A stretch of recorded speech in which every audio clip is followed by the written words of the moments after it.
Muy buenos días a todos los asistentes. Soy Juan Cristóbal Ormeño Llanes, residente de oftalmología de la Universidad de Concepción, y el día de hoy voy a presentar un caso clínico con posterior revisión bibliográfica de oculoplástica. Nuestro caso clínico inicia el año 2016 en el Policlínico de Cirugía de Cabeza y Cuello, con un paciente masculino de 38 años de edad con antecedente de hipertensión arterial, que es evaluado por aumento de volumen submaxilar bilateral, progresivo e indoloro de 5 meses de evolución. Se realiza una biopsia incisional de la glándula submaxilar izquierda, que la histopatología revela una cialodenitis inespecífica. Continuando sus controles en cirugía maxilofacial, y según lo que relata el paciente, luego hubo una resolución espontánea, dice él, y dejó de ir a sus controles. Luego, la historia continúa el año 2024 en el Policlínico de Oftalmología, donde a sus 45 años de edad es evaluado por un cuadro de 3 años de aumento de volumen palpebral superior, bilateral, progresivo e indoloro con resto de examen físico normal. Del examen oftalmológico, agudeza visual de 20/20, tonometría normal, polo anterior y fondo de ojo normal. Y aquí podemos ver las imágenes del paciente cuando fue evaluado. Esto fue a fines de marzo, comienzos de abril. Se solicitó una resonancia nuclear magnética de cerebro y órbita que reveló aumento de volumen generalizado, bilateral y relativamente simétrico de ambas glándulas lagrimales, como podemos ver en la imagen, y de la musculatura extraocular con predominio de los rectos laterales, como también podemos ver en la imagen. También la resonancia nuclear magnética de órbita reveló un marcado aumento de volumen de ambos nervios infraorbitarios, con cambios inflamatorios pansinusales con engrosamiento mucoso restrictivo. Cabe destacar que los globos oculares, los nervios ópticos, el quiasma y los tractos ópticos eran de morfología conservada. Estableciéndose una sospecha principal de enfermedad relacionada a IgG4, se realiza biopsia de glándula lagrimal derecha y de la grasa orbitaria adyacente. Esto fue en abril del año 2024. Como podemos ver, el informe revela que en la inmunohistoquímica la IgG4 fue positiva en el 60% de las células IgG, y como conclusión se establece que en la glándula lagrimal hay inflamación crónica atrófica fibroesclerosante asociada a IgG4. Se solicitan los niveles plasmáticos de inmunoglobulinas, siendo los niveles normales tanto inmunoglobulina A, M y G. No estaban las subpoblaciones de la IgG. Esto fue, tal como dije, la biopsia en abril, y en junio se realizó la interconsulta de reumatología donde fue evaluado el paciente. Se estableció un cuadro compatible con enfermedad relacionada a IgG4, iniciándose prednisona por vía oral, y en el siguiente control estaba con un menor edema palpebral y se inicia metotrexato vía oral. Las siguientes imágenes son de la evaluación del paciente la semana pasada en el Policlínico de Oftalmología, donde él nota una notoria mejoría del edema palpebral superior bilateral. Recordemos que el paciente nunca tuvo un compromiso de agudeza visual o de polo anterior, fondo de ojo. Su principal problema era el edema palpebral superior bilateral, que ahora hubo una resolución. También el paciente acude con una resonancia nuclear magnética de control, que también se hizo ahora en agosto, hace 3 semanas, que revela glándulas lagrimales, musculatura extrínseca y nervios infraorbitarios de morfología y tamaño conservados. Hubo una notoria mejoría. Bueno, el siguiente caso era bien ejemplificador de los hallazgos y la clínica de la enfermedad relacionada a IG4, y nos permite hacer una introducción a lo que es la enfermedad oftálmica relacionada con IG4, del tema que voy a hablar el día de hoy. La primera pregunta a realizarse es: ¿qué es la enfermedad relacionada a IG4? Se define como una enfermedad fibroinflamatoria inmunomediada que es caracterizada por infiltración tisular en uno o varios órganos de células plasmáticas IgG4 positivas. Y lo relevante es que puede cursar con niveles elevados de IgG4 sérica, como también puede no tenerlos elevados. La siguiente pregunta es: ¿qué es la IgG4? La IgG4 es el subtipo menos frecuente de IgG, menos del 5%. Sus cadenas pesadas son de unión inestable, disminuye la activación del complemento y disminuye la formación de complejos inmunes. De la fisiopatología, el evento central es la presentación de autoantígenos por células B a linfocitos TCD4 citotóxicos, que van a liberar moléculas citotóxicas y profibróticas que van a inducir la fibrosis de los órganos afectados, y de manera concurrente, como podemos ver arriba, hay una diferenciación de las células B a células plasmáticas de vida corta, que van a ver un cambio de clase y van a liberar ahora IgG4. Por lo tanto, son eventos concurrentes, pero el evento patogénico central no es la liberación de IgG4. Por tanto, se establece: no está bien definido si el IgG4 tiene un rol patogénico directo, Y tal como dije, el IgG4 se eleva por activación de linfocitos B. Antes de hablar sobre la enfermedad oftálmica relacionada a IG4, también es interesante hablar un poco sobre la cronología y la historia de la enfermedad relacionada a IG4, porque como entidad es algo relativamente más nuevo. El año 2001 se publica en el New England Journal of Medicine un trabajo que evaluó la concentración sérica de IG4 en pacientes con pancreatitis esclerosante, donde se describe la asociación de pancreatitis autoinmune con niveles elevados de IG4 plasmática. Y ahí se establece un valor de corte de 135 miligramos por decilitro, un valor que es importante porque después formó parte de los criterios diagnósticos. Luego, el 2003, se definió por primera vez como una entidad clínica la enfermedad relacionada a IG4 por un trabajo que fue publicado en una revista de gastroenterología, donde se amplió el concepto de enfermedad de compromiso local a sistémico. Se realizó biopsias de otros órganos a pacientes con pancreatitis autoinmune, evaluándose que también tenían niveles elevados de IgG4. Luego nos saltamos al año 2011, donde se publica por primera vez la nomenclatura internacional y las distintas manifestaciones clínicas. Esto se propuso en el año 2010 y fue aceptado el año 2011 en el primer Congreso Internacional sobre la entidad, que fue en Boston.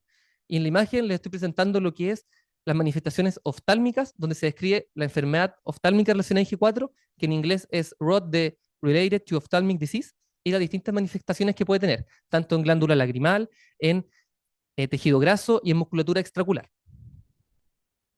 Luego, el año 2012, se publica el primer consenso de hallazgos de anatomía patológica, donde se describen los hallazgos clásicos de esta enfermedad, donde tenemos el infiltrado linfoplasmático, la fibrosis estoriforme, la flebitis obliterativa y las células plasmáticas IgG4 positivas. Ese mismo año se publican los primeros criterios diagnósticos y de clasificación, que consisten en tres ejes. El eje clínico, donde se describe tumefacción difusa o localizada o masas en uno o múltiples órganos, concentración sérica elevada de IgG4 mayor a 135 miligramos por decilitro y una histopatología concordante, con infiltrado linfoplasmocitario y fibrosis e infiltración de células plasmáticas, más del 40% del IgG sea IgG4 positiva y más de 10 células plasmáticas por campo de alto poder. Y se establece un diagnóstico definitivo cuando se cumplen los tres criterios, un diagnóstico probable cuando se cumple el criterio clínico e histopatológico y un diagnóstico posible cuando se cumple con el criterio clínico y serológico. Luego, el 2015 se publica el primer consenso internacional de tratamiento y el 2019 se publican los nuevos criterios diagnósticos del Colegio Americano de Reumatología y la Liga Europea contra Enfermedades Reumáticas. De la epidemiología de la enfermedad relacionada a IG4, esto es la enfermedad relacionada a IG4 como global, antes de hablar de oftálmica. Se establece una prevalencia de 2 a 10 por cada 1 millón de personas. Sin embargo, se estima esta gran infradiagnosticada. De edad, generalmente entre la quinta y la séptima década, con un promedio de los 55 años de edad. Y la relación hombre-mujer, cuando se manifiesta en cabeza y cuello, por ejemplo, las manifestaciones oftálmicas, la relación es de 1.3 es a 1, o sea, prácticamente igual en mujeres, igual en hombres. Mientras que cuando es en otros sitios, la relación es de 3 es a 5, es a 1. En general, hay una mayor prevalencia de hombres con la patología. De los distintos órganos que se pueden ver afectados, podemos ver que el compromiso de la glándula lagrimal es generalmente un compromiso frecuente, mientras que el de órbita es más ocasional, pero no es un compromiso infrecuente. Y el siguiente gráfico es para hablar un poco de lo sistémico que es esta enfermedad, porque en general solo el 20% del compromiso orbitario es aislado, el otro 80% es con compromiso de otros órganos, mientras que el compromiso de glándula lagrimal, el 18% es aislado, mientras que el 82% se acompaña de compromiso de otros órganos. El 2019 se publican los fenotipos clínicos de la enfermedad relacionada a IG4, donde se establece que hay un grupo limitado cabeza y cuello y un grupo sistémico, donde el grupo sistémico y el grupo limitado cabeza y cuello pueden tener manifestaciones oftálmicas. Y ahora ya vamos a hablar en sí de la enfermedad oftálmica relacionada a IG4. De frecuencia se estima que corresponde al 20 a 25% de los órganos afectados y de compromiso sistémico depende de la serie, pero en general entre un 20 a un 80% con un promedio de 50% tiene compromiso sistémico. ¿Cuál es el compromiso sistémico más común? El compromiso de glándulas salivales. El 62% es un compromiso bilateral, ya sea simétrico o asimétrico, y tal como dije, la relación hombre esa mujer es de 1.3 es a 1. Edad promedio de inicio, también similar a la enfermedad relacionada a G4 sistémica, 55 años, y generalmente hay antecedentes de asma o rinitis alérgica. De los síntomas de la enfermedad oftálmica relacionada a G4, en general hay tumefacción palpebral y proptosis, generalmente signos mínimos de inflamación o dolor periocular, o puede cursar sin, generalmente un leve compromiso de la oculomotilidad y sin alteraciones visuales, excepto en lesiones que son más apicales. El siguiente trabajo fue publicado en el año 2015 por el doctor McNabb y relata los aspectos clínicos y las principales manifestaciones oftálmicas, donde tenemos cuatro grupos: la dacrodenitis esclerosante, el agrandamiento de los nervios orbitarios, el compromiso de la grasa orbitaria y la inflamación orbitaria esclerosante. De la dacrodenitis esclerosante, esta es la principal manifestación, es generalmente bilateral y compromete glándulas salivales. Este es el paciente que presenté al inicio. Aquí podemos ver un ejemplo muy similar al paciente que vimos en el policlínico, con compromiso de glándulas lagrimales bilateral, simétrico, y compromiso de glándulas submandibulares. Luego tenemos el agrandamiento de nervios orbitarios, que corresponde al agrandamiento de una o más ramas del nervio trigémino, siendo generalmente el nervio infraorbitario. Este suele acompañarse de compromiso de glándulas lagrimales, músculos extraculares y senos paranasales. Y generalmente hay antecedentes de rinosinusitis y afectación de otros órganos. Luego tenemos el compromiso de la grasa orbitaria, que generalmente va en combinación con el compromiso de la glándula lagrimal y otros tejidos. Y finalmente la inflamación orbitaria esclerosante, que es el compromiso de la grasa sin compromiso de glándulas lagrimales, que es poco común. Ahora, también pueden haber otras manifestaciones oftálmicas, como por ejemplo se describe escleritis recurrente, conjuntivitis crónica y manifestaciones santogranulomatosas, como podemos ver en las siguientes imágenes. Sin embargo, estas ya son manifestaciones mucho menos frecuentes de ver. Ahora voy a hablar un poco sobre las principales series de casos reportadas en la literatura. La siguiente es un trabajo del año 2014 del grupo de trabajo de Harvard, donde está el doctor John Stone, que es eminencia a nivel mundial sobre la enfermedad relacionada a IG4, ha participado en todos los criterios: diagnóstico, nomenclatura, definiciones. Se evaluaron 115 pacientes con enfermedad relacionada a IG4 en el centro de Harvard, donde el 23% tenía manifestaciones oftálmicas, siendo un 57% hombres. Como podemos ver, tanto hombres como mujeres se ven afectados.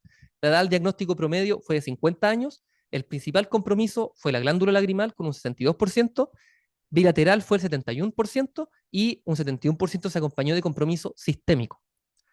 Y el siguiente es otro estudio, un estudio de cohorte en Beijing, donde evaluó entre el 2011 y el 2021 a 132 pacientes con enfermedad oftálmica relacionada a IgG4.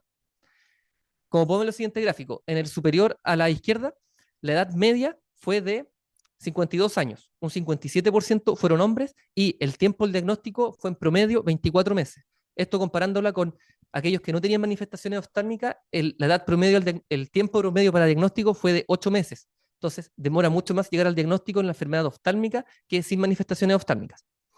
Del compromiso de órganos, como podemos ver en el gráfico hacia inferior, el principal fue el de glándula salival, un 74%, después compromiso de linfonodos, 47%, y compromiso de senos paranasales, con un 59%. Y del número de órganos involucrados, solo un 20% tuvo compromiso de 1 a 2 órganos, mientras que el otro 80% tuvo de 3, 4 o más de 5 órganos involucrados. ¿Cuál fue el compromiso oftálmico más frecuente? Como en todas las series, compromiso de glándula lagrimal con un 87% y bilateral fue en el 93% de los casos. El siguiente gráfico es más importante para lo que vamos a hablar después sobre el tratamiento, pero como pueden ver, la línea hacia superior, que es de color amarillo, es sobre aquellos que estuvieron libres de recurrencia del cuadro. Los que anduvieron mejor fueron los que estaban con corticoides y terapia inmunomoduladora.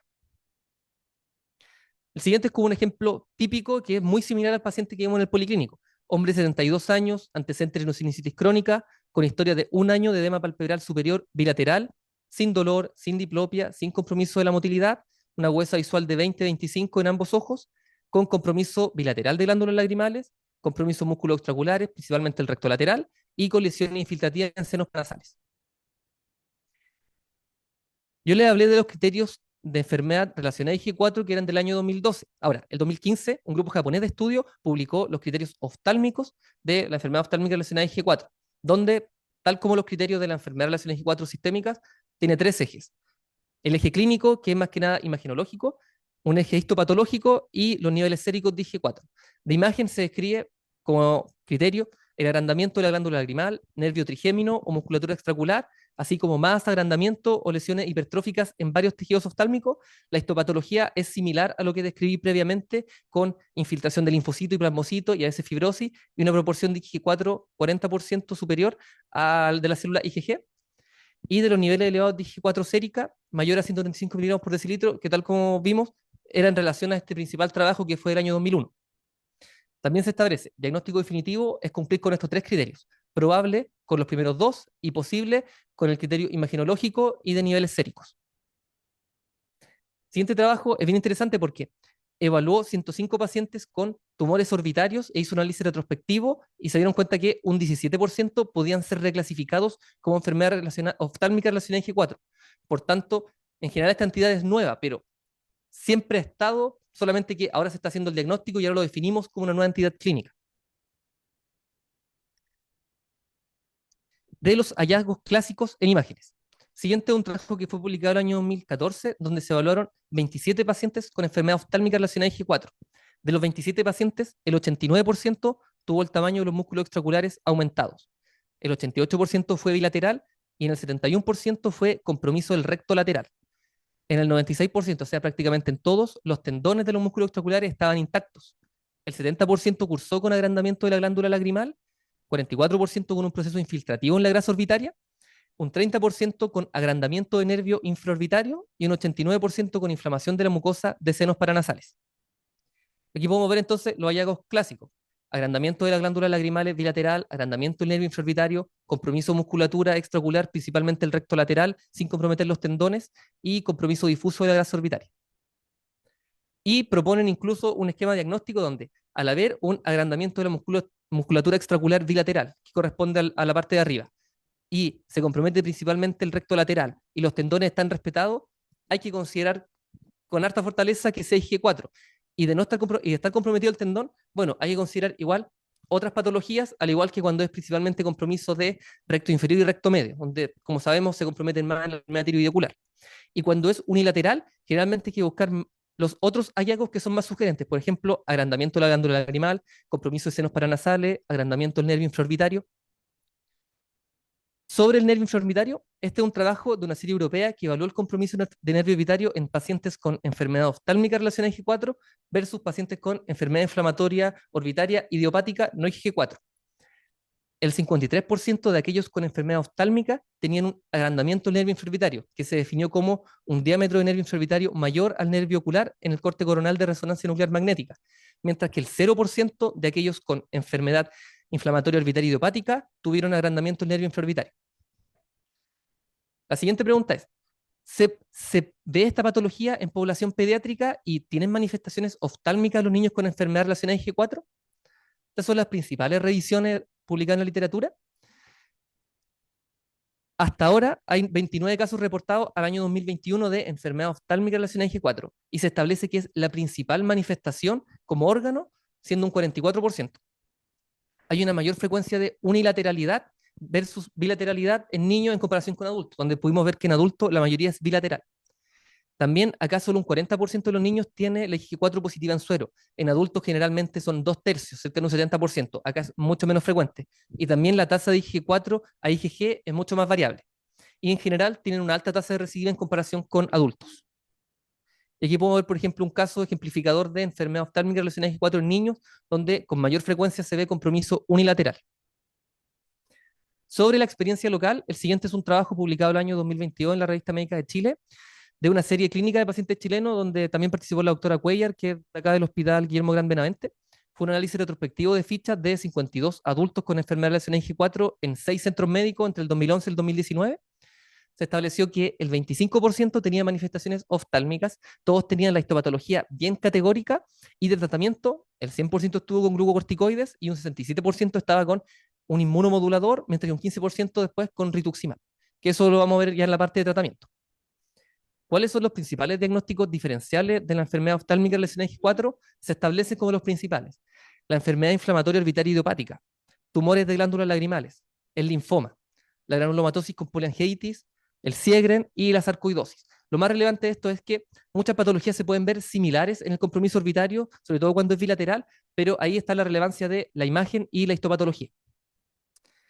De los diagnósticos, tal como vimos, hay un eje clínico, que ya describimos cuál es la clínica típica, imagenológico, ya vimos cuáles son los hallazgos de la imagenología más clásicos de esta enfermedad, histológico, ya vimos qué esperaríamos encontrar en la biopsia, pero me voy a detener un poco a hablar sobre lo serológico, porque los niveles de IG4, entre un 3 y un 30% en adultos, va a tener niveles séricos normales, mientras que en niños esto es mucho más frecuente. Si bien son importantes al diagnóstico, no son suficientes y se pueden elevar en múltiples patologías que no son la enfermedad oftálmica relacionada a IG4. Aquí podemos ver, por ejemplo, un listado de otras patologías que pueden tener células plasmáticas positivas Ig4, entre ellas enfermedad inflamatoria, linfomas y otras neoplasias. Y se describe, por ejemplo, linfomas lagrimales y linfomas mal de la órbita, muy en asociación con la enfermedad oftálmica relacionada a Ig4 y con niveles elevados. Del abordaje al paciente, ¿qué es lo relevante? Siempre deberíamos buscar linfodenopatías o compromiso de glándulas salivales, porque como vimos, es bien frecuente encontrar estos hallazgos. Solicitar exámenes generales, imágenes y niveles séricos de IG4. Hay un rol fundamental de la biopsia de los tejidos comprometidos, que esto ya, todo lo que es biopsia ya cabe al oculoplástico, más que el oftalmólogo general, pero uno tiene la sospecha y por lo menos puede pedir la imagenología y tener una sospecha diagnóstica. Y fundamental, una vez ya está la sospecha y ya está generalmente con la biopsia, la evaluación por reumatología. Del tratamiento, principalmente voy a hablar del consenso internacional del año 2015 y luego otro trabajo publicado en 2019 por el mismo grupo de trabajo, donde se establecen tres pilares de tratamiento, que son los corticoides, los inmunomoduladores y el rituximab. De los corticoides es el principal tratamiento, pero tiene una tasa de respuesta variable. Generalmente la dosis de inducción es de 30 a 40 miligramos por día por 4 semanas y luego se realiza un tapering con un descenso gradual durante 8 o 12 semanas. Un 97% tiene buena respuesta a la monoterapia. Sin embargo, hasta un 70% va a tener recaídas solo estando con corticoides. Y ahí viene la importancia de los inmunomoduladores, porque generalmente al estar solo con corticoides hay recaídas y además hay una gran cantidad de efectos adversos relacionados a la dosis alta de corticoides. Generalmente la terapia de mantención es con corticoides e inmunomoduladores. Y también está la importancia del rituximab, que es un anticuerpo monoclonal anti-CD20, siguiente a un trabajo del año 2015 que fue el primer estudio prospectivo que evaluó el rituximab en enfermedad relacionada a G4 y enfermedad oftálmica relacionada a G4 y se estableció que un 97% presentó respuesta al tratamiento, un 60% estaba en remisión completa a los 12 meses con rituximab y un 90% podía estar sin uso de corticoides a los 12 meses. Por lo tanto, se puede utilizar como inducción y como mantención. Volviendo un poquito a lo que era la historia de la enfermedad, como podemos ver, el año 2001, por primera vez, se describió la asociación entre pancreatitis autoinmune e IgG4. Luego, el 2003, ya se reconoce como una enfermedad, la enfermedad relacionada a IgG4. Luego nos saltamos al 2011-2012, donde se publica la nomenclatura internacional, el consenso de histopatología y los primeros criterios diagnósticos. Luego, el 2015, se publican los criterios de la enfermedad oftálmica relacionada a IG4, hay un primer consenso de tratamiento, y luego el 2019 los nuevos criterios de clasificación del Colegio Americano de Reumatología y se publican también los criterios clínicos, o sea, los fenotipos clínicos. Entonces, como podemos ver, la principal evidencia sobre esta patología está en los últimos 10 años, por lo tanto, como entidad es algo bastante nuevo. Como conclusiones, podemos establecer, esta es una enfermedad fibroinflamatoria inmunomediada. Es una entidad reciente, infraestimada, que puede simular otros cuadros. Siempre hay que buscar compromiso de otros órganos y los diagnósticos diferenciales. Hay que hacer una importante correlación clínico-imagenológica e histopatológica rigurosa, y ahí está el rol de la imagen y de la patología. El compromiso oftalmológico es frecuente, depende de la edad, pero por ejemplo en adultos un 25%, en niños cifra cercana a un 45%, y los corticoides es el pilar del tratamiento, sobre todo para la inicial del tratamiento, y es fundamental el manejo interdisciplinario y un tratamiento precoz. Muchas gracias por su atención.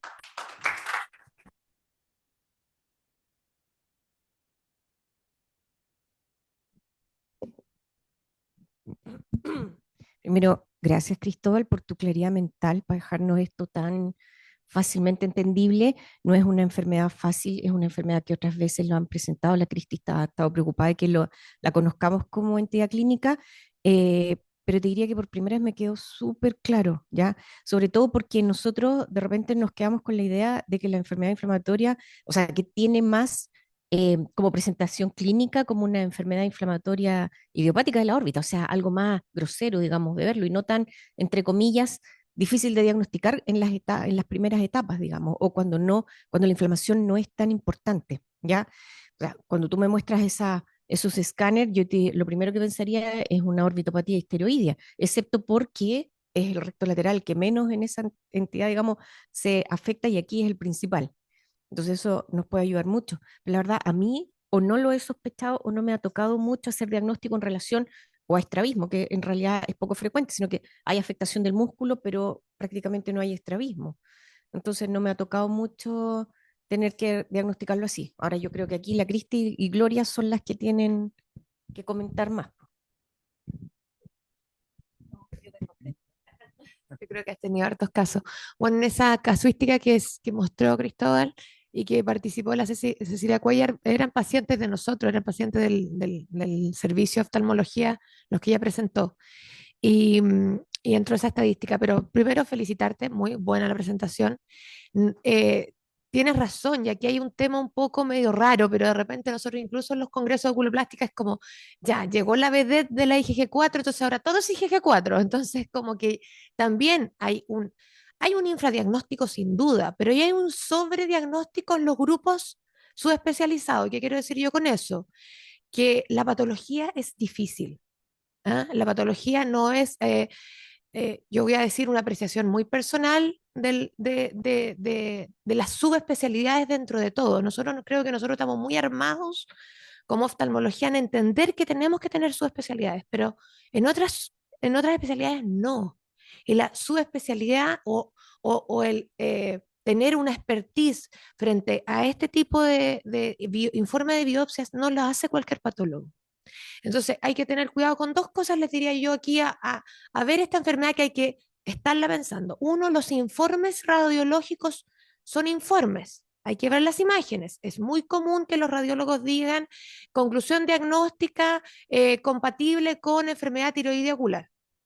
Y esa imagen no es de enfermedad tiroidea ocular.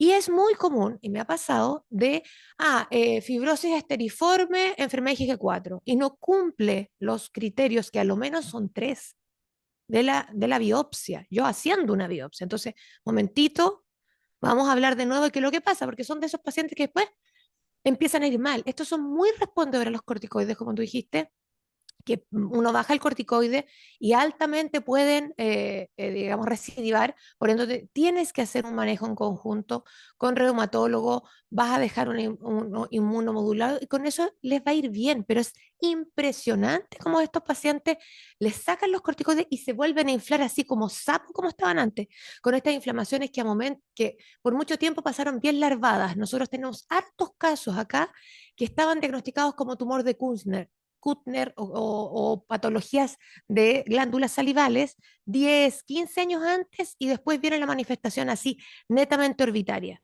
El fenotipo que tenemos más acá sin duda tiene poco componente sistémico. Yo no sé si ahí va a haber en algún momento una evaluación que tenga que ver con ya una cosa idiosincrática, el indio latinoamericano versus el, no sé, chino-japo, que es distinto de verdad. Ahí tiene que haber algo en la genética, porque yo los he mandado a todos y nunca nadie ha tenido un compromiso pancreático o retroperitoneal. Y eso es raro, porque no son pocos.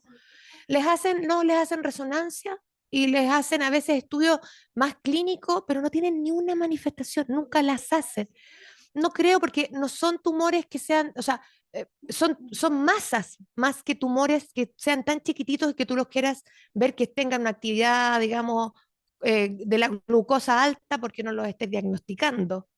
Eh, entonces, ojo con esto de los diagnósticos basados en estos tres pilares que son súper importantes, clínico, imagenológico y patológico, porque también necesitamos que la imagenología y la patología sea hecha e informada también por radiólogos que conocen. O sea, es lo que les quiero decir, que la mayoría de las veces si uno junta las tres piezas, va a ser el diagnóstico, pero no son aisladas. Hay que tener cuidado con quién hace el informe en ese contexto. Yo siempre les digo, se lo digo a los becados, trato de enseñarles de que hay que mirar las imágenes. Uno tiene que hacer el esfuerzo, aunque no es un área que nos compete a nosotros, tenemos que ir a hablar con los radiólogos, pero a veces hay mucho informe de imágenes que no corresponde. En los pacientes adultos que hemos visto acá, efectivamente la relación hombre y mujer es uno es a uno.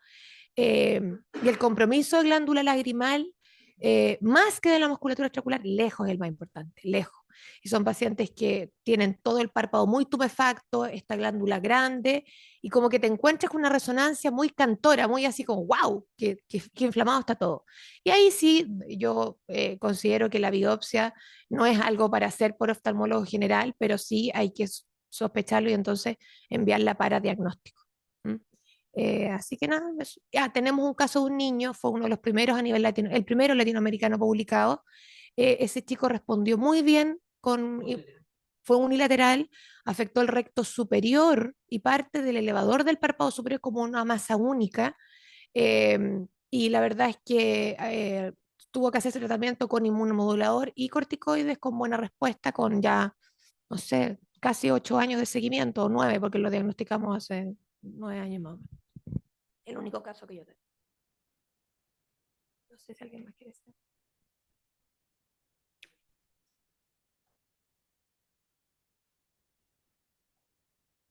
Realmente muy bien presentado, quedó clarísimo y eso no lo había entendido yo tampoco, pero ahora me queda clarísimo que es una respuesta de los linfocitos T y parece que es como yo soy siempre muy estudioso de la retinopatía diabética. Esto es como y la insulina que no responde, es como una resistencia a la insulina, resistencia a la inmunoglobulina D. Entonces el organismo produce mucho inmunoglobulina 4, pero el problema está por otro lado. Hay una resistencia y un bloqueo o una activación de los CD20.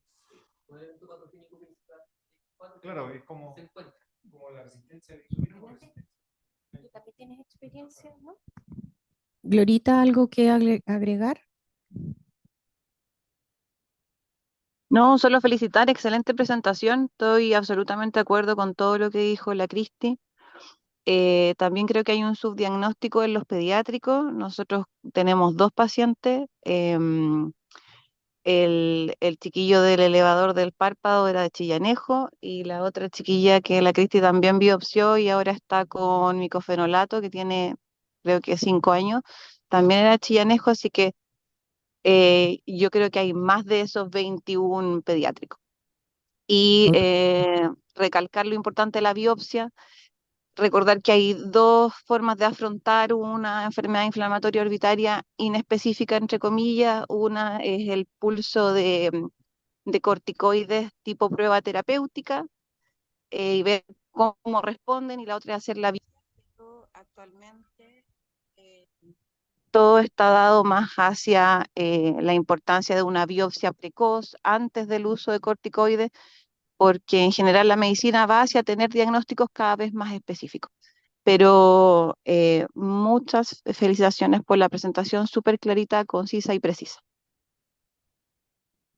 Gracias, Glorita.